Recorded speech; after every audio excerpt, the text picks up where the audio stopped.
Desde la puerta de la tienda de Manolito el Árabe, Paredes, se va a introducir en la comunidad palestina que se establece en Gran Canaria relacionado con el negocio de las telas. Vendedores ambulantes en principio se asientan en sus negocios en todos los pueblos de Gran Canaria. Mi padre era árabe, pero su religión la llevó hasta que murió. Aunque él se bautizó y se confirmó aquí y se casó, pues lo hizo todo. Pero su religión no la abandonó nunca.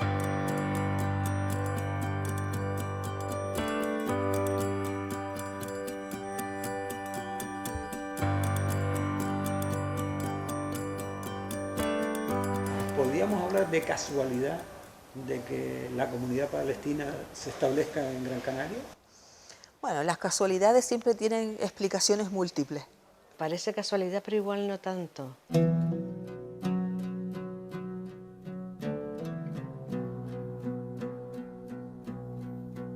La cuestión es que la comunidad palestina de Canarias, que es la primera comunidad palestina de todo el territorio español, tiene una antigüedad mayor, porque la ruta que seguía la gente palestina, que a final del siglo XIX salía de Palestina, tiene una explicación. Y es que en aquel momento el territorio está controlado por el Imperio Otomano, los turcos, y la situación de los pueblos dominados, y uno de ellos era el pueblo de Palestina, no era agradable. Para los turcos, los muchachos jóvenes palestinos pues eran usados para las múltiples guerras que tenían en distintos territorios. Entonces, una manera de escapar a convertirse en carne de cañón del ejército turco era salir fuera. Y este fue el caso también de mi abuelo y de otros muchos que tenían como objetivo ir a América, sobre todo a la parte de Sudamérica. En Chile, por ejemplo, es donde se encuentra la mayor comunidad palestina fuera del territorio, fuera de la zona. Hay unas grandes comunidades palestinas que tienen un peso importante en la sociedad. Y el destino era ir a América. ¿Qué es lo que ocurre? Pues que no todos llegan a América, sino que consciente o inconscientemente, o engañados o sin saberlo o sabiéndolo, pues algunos de ellos terminan aquí en Canarias, en Gran Canaria, que era donde paraba el barco que iba con destino a América.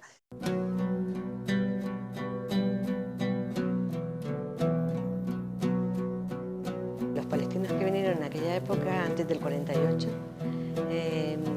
al llegar aquí a la zona del sureste, el paisaje, sobre todo de Temisas y por aquí, era muy parecido al de Palestina. El clima muy agradable y la gente parece ser que era bastante abierta, que no era una sociedad que estuviera en contra de, en fin, de que llegara gente extranjera, ¿no? Bueno, son chicos los que salen de allá, son hombres los que llegan a donde sea, ya sea América o ya sea Canarias, y aquí pues tienen intención de establecer y desarrollar su vida, y lo que hacen es pues casar con chicas canarias de los distintos lugares donde se establecen. Y además es una integración. Yo creo que después de conocer unas cuantas historias de estos hombres, de estos chicos que se establecen aquí, intencionada. No es no rompen con su familia, pero hacen un esfuerzo increíble por integrarse en lo que es la vida cotidiana del lugar en el que están. De manera que aunque haya cristianos o musulmanes, ellos no van a presumir de ser diferentes, todo lo contrario, van a llevar una vida discreta, van a llevar incluso su vida religiosa de una forma muy discreta, sin llamar la atención. Y bueno, pues si hay que ir a la procesión se va, y si hay que ir a donde sea se va. El caso es que yo soy uno más, y lo consiguen además, lo consiguen. ¿Sí? Son apreciados, son queridos por la gente. La mayoría de ellos se van a dedicar a los negocios de compraventa, de género, que es como nosotros diríamos ahora de telas, pero para ellos en su lenguaje era el género, vender telas, que venden también fiado, y entonces, bueno, pues se hacen querer y se hacen respetar.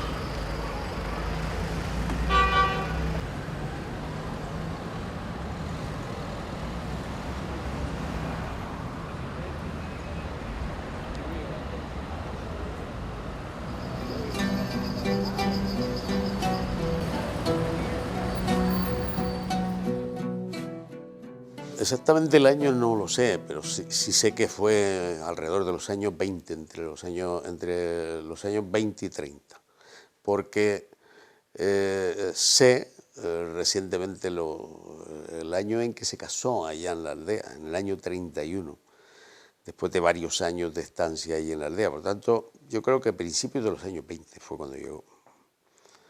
¿Llega a Gran Canaria y se va directamente a la aldea o primero está por otras zonas de la isla?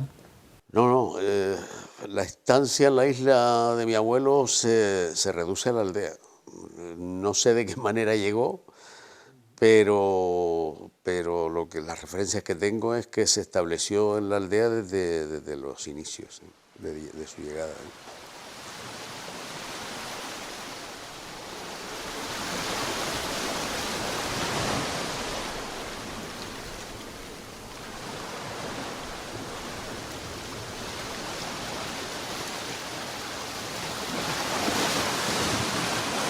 Obviamente en Las Palmas había ya árabes establecidos que se dedicaban al gran comercio, y todos estos árabes que vendían andando, mi abuelo lo hacía con un burro, y lo impresionante era el recorrido que se hacía, ¿no? Porque mi abuelo desde la aldea, estamos hablando de los años 20, no había carreteras. Por el sur se iba hasta Mogán, por el centro llegaba hasta Tejeda y Artenara, y por el norte llegaba hasta Gaete y Gáldar. Mi madre decía que mi abuelo se sabía el día que salía, pero no cuando llegaba, ¿no? O sea que en varios días se quedaba por ahí.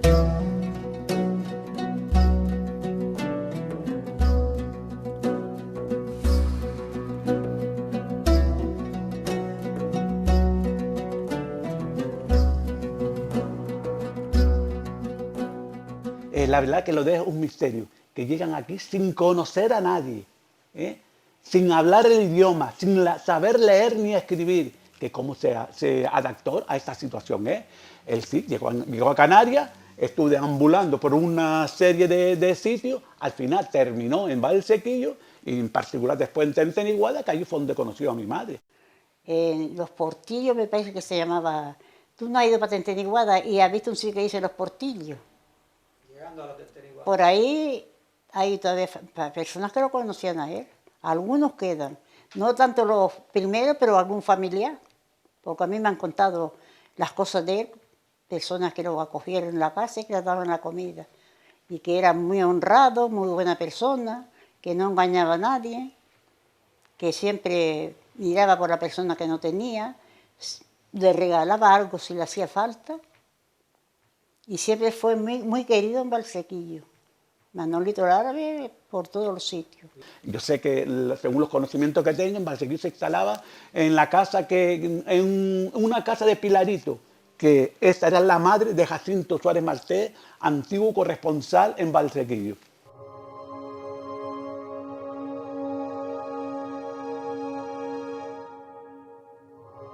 Aproximadamente en el 23, según nos decían ellos, vino con 18 años, muy joven por supuesto, prácticamente ya cuando cumplía la mayoría de edad. Y vino porque las circunstancias en Palestina eran muy duras, era una colonia inglesa como todo el mundo sabe, y había venido un hermano de él, mi tío Juan, y llevaba aquí ya un año y medio. Y entonces lo mejor que hizo él, dice, voy a irme a Canarias, que está mi hermano allí, a ver si me busco la vida. Y llegó aquí. Hay una cuestión que tu padre, que en un momento también, al muy poco tiempo de llevar aquí, decidió irse a Cuba, ¿no? Sí, cuando llegó, aquí había mucha miseria, todo el mundo sabe, en los años 20. El canario emigraba a Cuba, o a Venezuela ya después, posteriormente. Y entonces los amigos que tenían en Las Palmas, ellos los viernes se reunían todos. El que era de Agüimes iba a Las Palmas, el que era de aquí de Santa Lucía de Tirajana iba a Las Palmas, el que era de la aldea iba a Las Palmas, porque el viernes era el día sagrado de ellos. El musulmán tiene como festivo el viernes. Y entonces unos amigos que tenía en Las Palmas, árabes, palestinos, le dice, oye Julián, ¿tú no te has dado cuenta que aquí hay mucha miseria, que los canarios se están yendo a Cuba? ¿Por qué no nos vamos a Cuba? Y él no lo pensó 2 veces. Cogió y se fue a Cuba. Y estuvo como año y medio. Y ganaba plata. Pero le cogió pánico porque el libertinaje que había en Cuba en los años aquellos daba lugar a muchas controversias. En tanto en cuanto, en varias ocasiones, llegaba de trabajar todo el día con un fardito a cuesta y una maletita, vendiendo lo que tenía, y le ponían el machete algún negrito de aquellos espabilados, y dice, dame los pesos que tienes si no te corto la papaya, como dicen en Colombia. Y entonces le cogió pánico aquello, y al año y medio se vino para acá. Dice, en Canarias habrá más miseria, pero se vive más tranquilo. Y volvió. Y entonces ya empezó a vender por todos los pueblos de la isla, andaba sobre todo por la zona de Tirajana, San Bartolomé, mucha gente mayor que ya no existen, que ya se fueron, pues tenían mucha amistad, se quedaba en cualquier casita, en un pajar, lo que pudiera encontrar. Y poco a poco fue haciendo su pella, por decirlo de alguna manera. Y al final conocí a mi madre en Casasanta. Mi abuelo era mayordomo de los Morales de Telde, que tenían cultivos de tomate por esa zona, la zona de Casasanta, Pozo Izquierdo. Y allí se enamoró de mi madre. Y en el 41 se casó en Telde, en San Juan. Tuvo que bautizarse. Los árabes, para casarse con las Canarias, tenían que abandonar su religión y abrazar la religión católica. Porque si no, no se casaba. Se vino cuando se casó al cruce de Sardina. Había un pastor que todo el mundo conoció que se llamaba Juanito Mayor, el padre de Pedro Mayor, y de sus hermanos que eran vecinos nuestros. Y allí le alquiló 2 habitaciones. Y allí nacimos los 3 mayores. Mi hermana Pino, bueno, 4, murió una con 7 meses entre Pino y yo, que antes morían muchos niños. Y al final, pues, 2 habitacioncitas, una para la tienda y otra para cocinar y dormir, lo que había. La gente vivía de esa manera aquí. Como la mayoría de los árabes tienen apego a la tierra, y mi abuelo lo que hizo fue todo lo que iba, los beneficios que iba sacando de aquella venta, de aquel trabajo inmenso, los invertía en tierras, ¿no? Hasta el punto de que con el tiempo llegó a hacerse con un patrimonio importante, muy importante en la aldea. Hay una segunda etapa en la que ya se establece en un... No, él, curiosamente, como sus inversiones las hacía en tierras, pasó de la venta ambulante a la agricultura.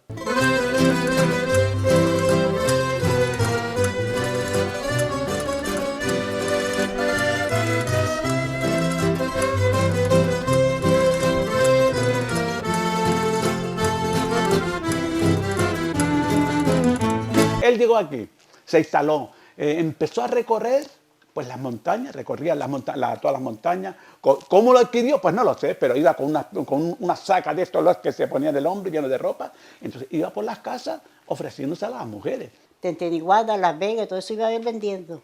Después tuvo su tiendita, que precisamente en ella trabajaba mi hermana la mayor. Yo estaba en la escuela y me salí de la escuela para estar en la tienda, para ayudarla a él.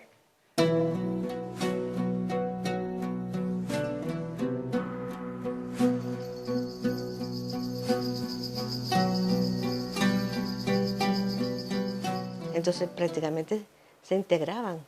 Ellos querían pasar desapercibidos.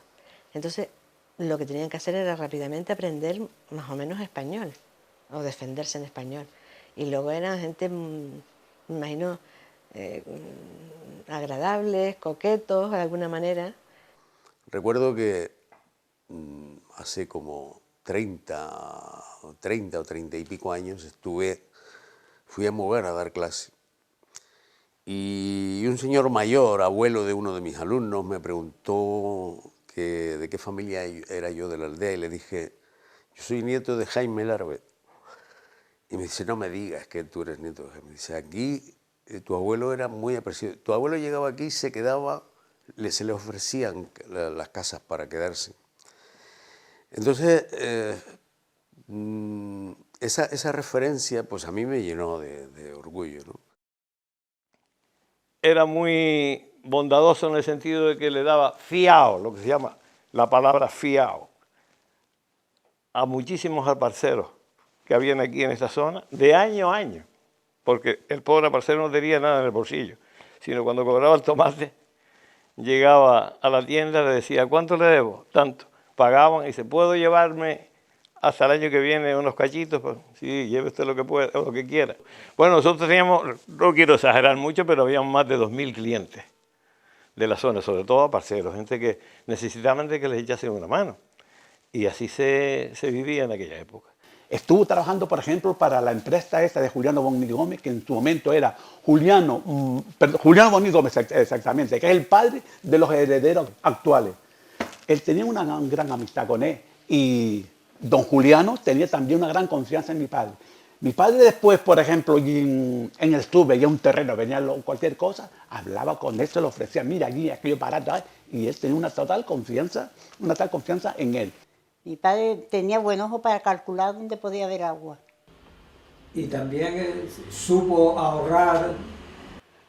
Ahorrar mucho no, porque éramos muchos, pero compró las tierras esas que él pensó que aquello iba a ser un gran tesoro para nosotros y no ha sido.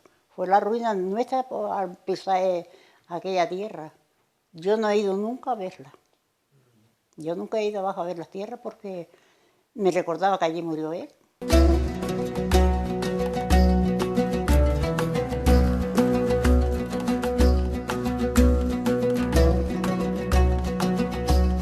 Mi abuelo puso en cultivo todas esas tierras que iba comprando.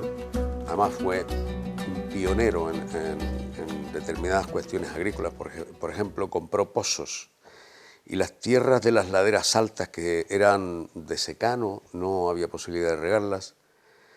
Él fue el primero que instaló bombas eléctricas y canalizó el agua hasta esas tierras altas para ponerlas en regadío. Entonces, en esa época de penuria, guerra y posguerra, mi abuelo lo que hacía era ayudar muchísimo a la gente que no tenía nada. Y mi madre en muchas ocasiones me decía, no sabes tú la cantidad de gente a la que tu abuelo salvó del hambre. Pues casi donde no iba nadie a vender, aparecían ellos con su carro o con su burro cargado para ofrecer en aquellos puntos alejados. Estamos hablando del tiempo en el que no había carreteras, malamente caminos para bestias, y es lo que ellos utilizaban. Se recorrían todo el territorio ofreciendo, vendiendo, a final de mes venimos a cobrar. Y sí, yo creo que con unas ganas de establecerse, de hacer lo posible. El tener aquí ya alguien conocido facilita que quien llega nuevo pueda encontrar ese colchón de comodidad, de hacerlo menos difícil a la hora de llegar. Y sí que entre ellos pues mantienen esta relación de ayuda mutua. Y lo mismo que este modelo que estamos describiendo para lo que ocurrió en Canarias con los chicos palestinos que llegaban, lo mismo debió ocurrir en América por lo que me cuenta la familia, por lo que nos cuenta la familia. Jacinto, a pesar de que tu padre se instala ya en Barsequillo, mantiene contacto prácticamente todos los fines de semana con Las Palmas, donde van a buscar el género, ¿no? Sí. Sí, no sé exactamente dónde, ya iba a Las Palmas, no sé a qué sitio iba para adquirir lo que es esto. Después tú dices, ¿y quién confía en dejarle a él todo esto sin saber si se lo van a pagar o no se lo va a pagar? No, te contaba que se quedaba algunas noches por el campo, que no Sí, volvía. sí. Él en tu momento me contaba, sí, dormía donde pudiera. Era como quien dice, como la Virgen María y San José, que iban por otro sitio donde ahí le dejaban, dormía ahí. Una de las cosas que tenía es, hablándote de su seriedad, él, por ejemplo, cuando estuvo trabajando después con Bonny, posteriormente a todo esto, él le decía a la cúpula de Bonny, señores, al trabajador lo justo, lo que trabaje hay que pagárselo. Juan Carlos, nieto de Manolito Lara. Nieto de Manolito Lara, efectivamente. Además, por lo visto es un nombre muy común. O sea, a muchos árabes se les decía Manolito el Árabe, porque cuando uno habla con otras personas y habla de de los árabes y le dices que eres nieto de Manolito el Árabe, te decían, ah, sí, Manolito el Árabe, el de Teror, el de Las Palmas, de tal. Y yo, no, no. Sí. Y dice, no, no, el de Valsequillo, ya pues en Las Palmas, en Teror, en vecindario, había otro Manolito el Árabe. Nieto de Manolito, hijo de una hija que se casa con un señor de Gran Canaria también, ¿no? Sí, ya en segunda generación la familia es completamente canaria, por decirlo de alguna forma, aunque obviamente mi madre tenía sangre árabe, sangre palestina. Pero sí, ya mi madre nacida y criada aquí, y mi padre pues procedente de San Mateo, concretamente del barrio de Utiaca.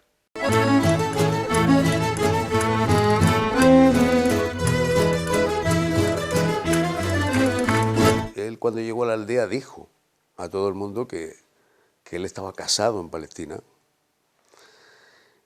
Y claro, no pensó que el tiempo le iba a deparar una sorpresa, que era que se enamoró de una moza de allí del pueblo, del barrio del Hoyo, Julia Ramírez.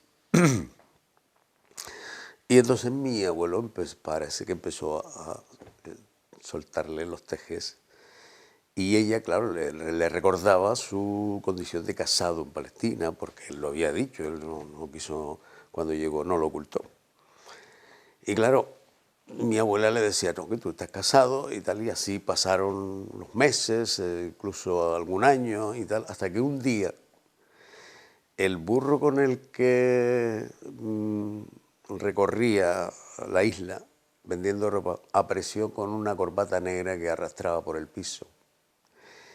Y entonces la gente le preguntaba que por qué era aquel luto. Y entonces fue como descubrió que su mujer en Palestina había muerto. Y entonces, claro, eso rompía la resistencia de Julia Ramírez en el Hoyo. Y así que terminaron por casarse. Incluso por la Iglesia Católica se casaron.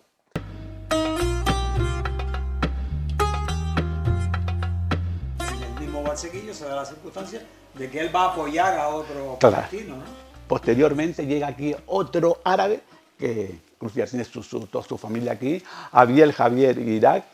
Mi padre lo apoyó muchísimo a él. Lo apoyó y lo fue encaminando, le fue llevando las directrices, y él salió más adelante también gracias al apoyo de mi padre. ¿Y también se casa en Valsequillo? Se casa también en Valsequillo, tiene sus hijos aquí también en Valsequillo. Y ahora están ahí, están instalados. Él falleció también, falleció, no sé en qué año fue, pero también falleció. Ya sus hijos pues, han seguido con el destino de la vida, han seguido con él.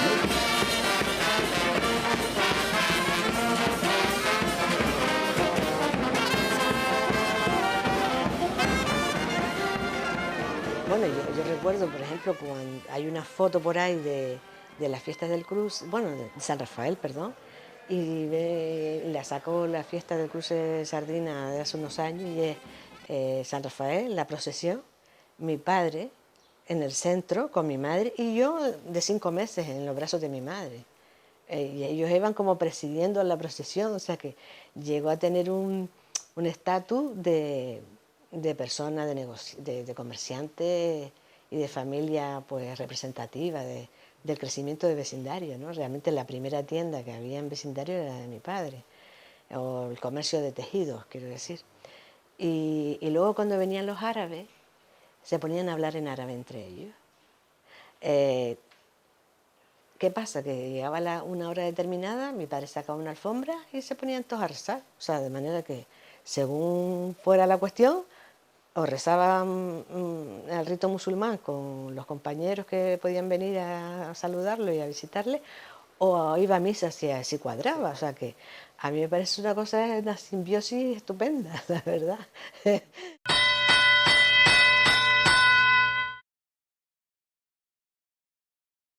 Casado con una canaria, con una prole bastante numerosa, decide volver a Palestina. Sí, bueno, uno de sus familiares en Palestina, al ver que no volvía, pues vino y le convenció de que debía volver a Palestina. Sus hijos no querían ir a Palestina. Ya mi madre, por ejemplo, en esa época tenía 16 años. pero tenía hermanos mayores y incluso también menores, y ninguno quería abandonar la aldea, estaban a gusto allí. Pero mi abuelo les convenció, incluso a uno de ellos, a Rafael, que era muy aficionado a la cacería, para poderle convencer, le compró hasta una escopeta de caza y en fin.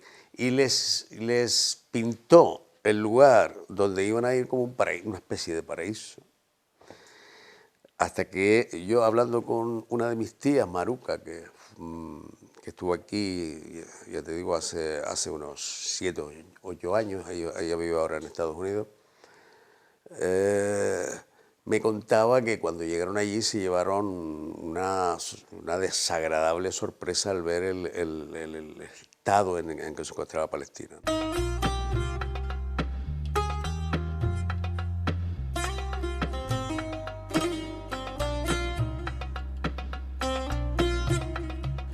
Y yo recuerdo cuando estuve en el viaje que fui con los hijos de mi pariente Anis Musa, llegamos a Jordania, porque entramos por Jordania, y tuvimos que sacar una jawilla, que le llaman, que es como un salvoconducto para poder entrar en Palestina, la Palestina ocupada, porque el río Jordán es la frontera por la zona de Jordania, y nosotros fuimos por allí. Pues nada, como teníamos apellidos, y las jawillas, los apellidos árabes, tanto él como yo, nos pusieron en una sección, aparte de los turistas europeos y españoles que había. Entonces a nosotros se nos llevaron la maleta y nos metieron en un cuarto y nos tuvimos que quedar en ropa interior. Y un policía judío nos registró, nos dijo que para dónde íbamos, qué tiempo íbamos a estar, etc. Una serie de preguntas. Y ahí sí que nos sorprendimos un montón.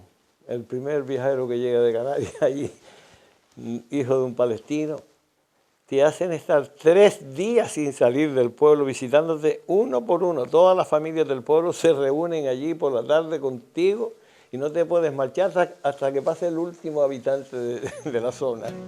Y los hombres salían de la mezquita que tenían allí en la aldea, en Turmusaya, y dice, ¡ay, vean el hijo de Islal! Islal era mi padre, el nombre de Julián es Islal.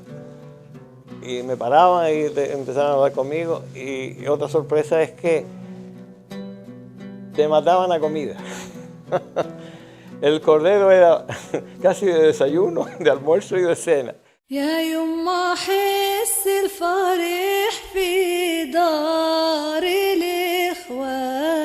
Vamos a recordar que en este momento, después de la Primera Guerra Mundial, que ya los turcos habían perdido la guerra, el territorio está bajo control británico, con lo cual este mandato británico sobre el territorio palestino lleva también una parte de la importante que es la cultura.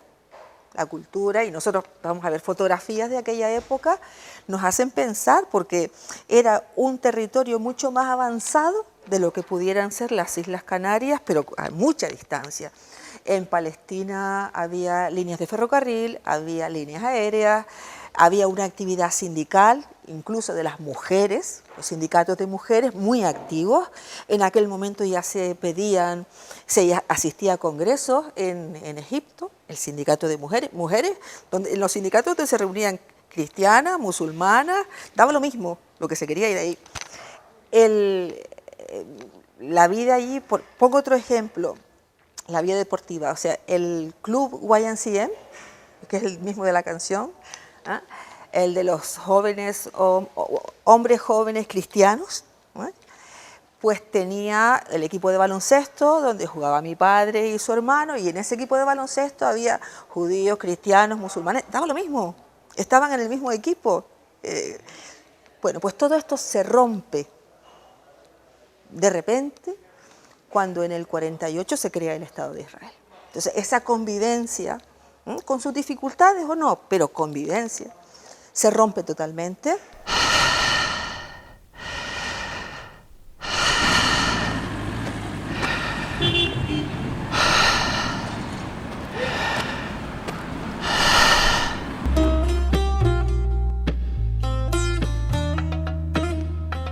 se crea una situación de guerra y eso evidentemente hace que mucha gente huya de la guerra. Gente que pierde su casa, gente que pierde sus tierras, gente que tiene la opción de convertirse en población refugiada, como los cerca de 800.000 personas que en ese momento se convierten en refugiados. Hoy son casi 7 millones los que viven en campos de refugiados.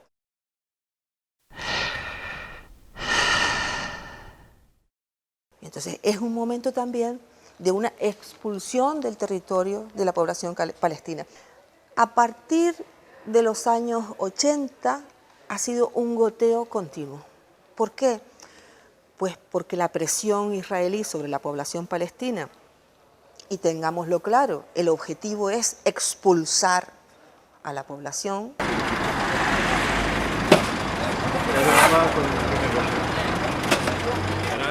Por tanto, la tensión se palpaba en el ambiente, ¿no?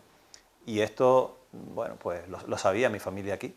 Lo que nadie podía imaginarse fue lo que pasó. Y es que unos días más tarde el gobierno, el ejército israelí llevó a cabo una operación brutal sobre la franja de Gaza, y eso nos cogió a nosotros allí de lleno, de lleno. Nosotros no estábamos en la franja de Gaza, pero sí estábamos en territorio palestino, y la situación fue bastante tensa.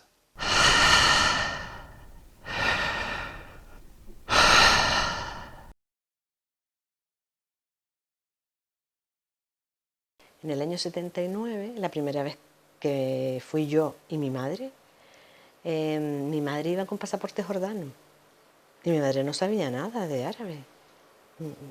Todo eso lo he hilado últimamente. Digo, mira, yo sí iba con pasaporte español, pero mi padre y mi madre iban con pasaporte jordano. Y allí tuvimos que esperar por lo menos 15 días a que el Estado sionista de Israel se dignara en darnos un salvoconducto para cruzar una frontera de 10 minutos, y estuvimos 5 horas al sol, rajado, y además nos desnudaron de arriba abajo a mi padre, porque no había la tecnología que hay hoy, a mi padre en un sitio y a mi madre y a mí en otro lado. Pero eso, desnudas a pelo.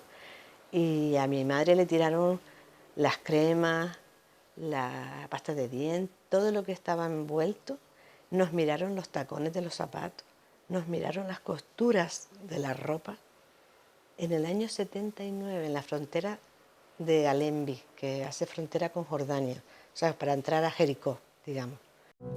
Y la intención es amargarles la vida para que se vayan.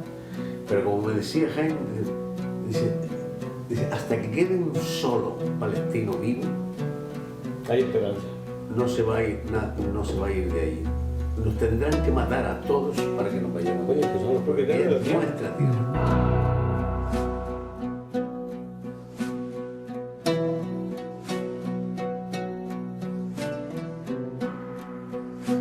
Hubo dos momentos especialmente tensos.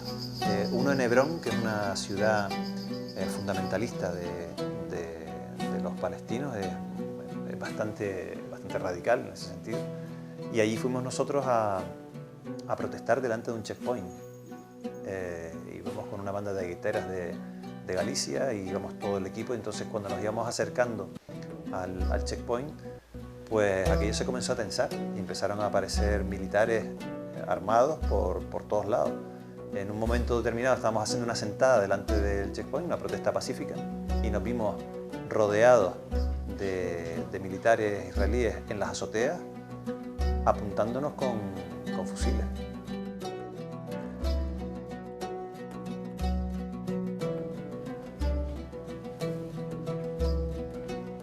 Y aunque la gran diáspora se produjo después de la Segunda Guerra Mundial, ya antes abuelo se vino no solo por el tema de la pobreza, sino porque ya allí las cosas estaban empezando a poner feas.